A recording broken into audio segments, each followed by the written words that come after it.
আসমানের মালিক, তুমি জমিনের মালিক, অপরূপে সাজিয়েছ তুমি চারিদিক। সৃজন করেছ তুমি সবই, সৃজন করেছ তুমি সবই, সবই তোমার করুণা।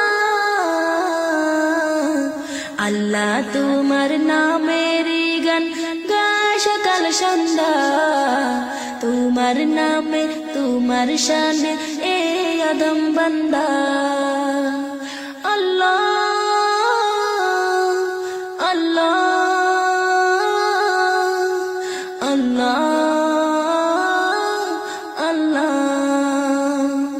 এই কণ্ঠে দিলে সুর লাগে কত যে মধুর, চাই পেতে চাই ও গো